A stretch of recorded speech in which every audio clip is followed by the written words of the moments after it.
Bonjour, dans cette vidéo, nous allons voir comment mettre en place un planning de rendez-vous dans Google Agenda.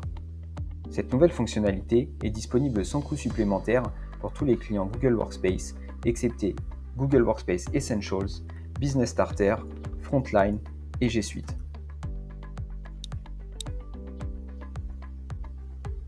Pour activer cette option, il faudra se rendre d'abord sur son agenda Google, puis cliquer sur Créer un planning des rendez-vous.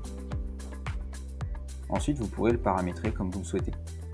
D'abord en ajoutant un titre, plutôt évocateur si possible, pour permettre d'être identifié facilement dans l'agenda de vos correspondants.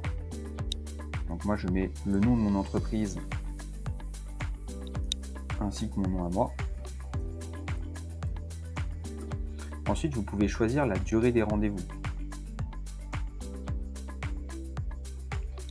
Enfin vient le paramétrage des disponibilités. Donc, par exemple, si vous travaillez de 8h à 18h avec une pause de midi à 13h, vous allez devoir le paramétrer comme suit. Avec une première période de 8h à midi, puis en cliquant sur le plus, vous allez pouvoir ajouter la période de 13h à 18h. Enfin, vous pouvez dupliquer ces horaires-là sur tous les jours. Par contre, vous ne travaillez pas le mercredi. Il vous suffira donc de cliquer sur l'icône indisponible pour vous rendre indisponible. Nous avons la possibilité de gérer la période de planification des rendez-vous, avec une période maximale pendant laquelle un rendez-vous peut être réservé. Personnellement, je préfère décocher cette option, et une période minimale, que je vais garder et que je vais faire passer à 24 heures. Ensuite, vous avez aussi la possibilité de gérer les disponibilités à certaines dates, pour prendre en compte les congés, les événements, les absences, etc.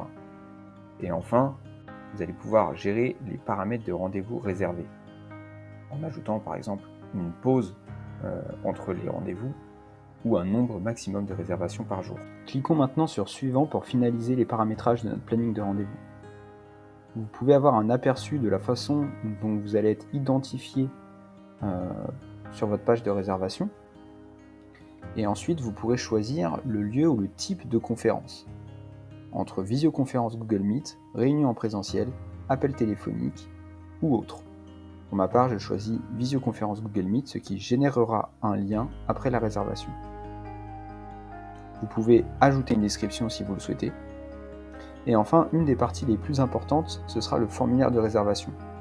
Donc vous avez déjà des champs qui sont indiqués, vous ne pouvez pas les modifier ceux-là, mais vous allez pouvoir ajouter des éléments.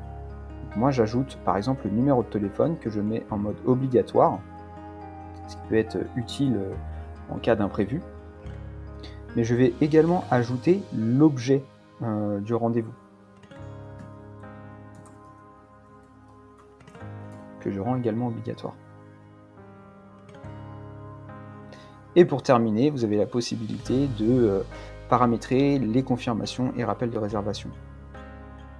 Donc, par défaut, vous avez un rappel un jour avant. Moi, je vais rajouter un appel 10 minutes avant également. Enfin, il vous suffit d'enregistrer. Une fois que c'est fait, vous pourrez remarquer sur votre agenda ce petit liseré de couleur. Et si vous cliquez dessus, vous aurez cette page qui s'ouvrira. Sur cette page, vous avez un récapitulatif de votre planning de rendez-vous et vous avez un bouton qui vous permettra de générer un lien pour partager votre page de réservation. Vous pouvez également ouvrir directement votre page de réservation ici ou bien modifier votre planning ou le supprimer.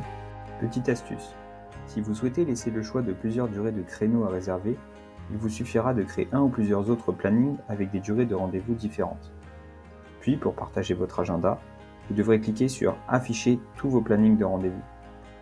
Ceci vous ouvrira cette page et vous n'aurez plus qu'à copier et partager l'URL de celle-ci. J'espère que cette vidéo vous aura plu et je vous dis à bientôt.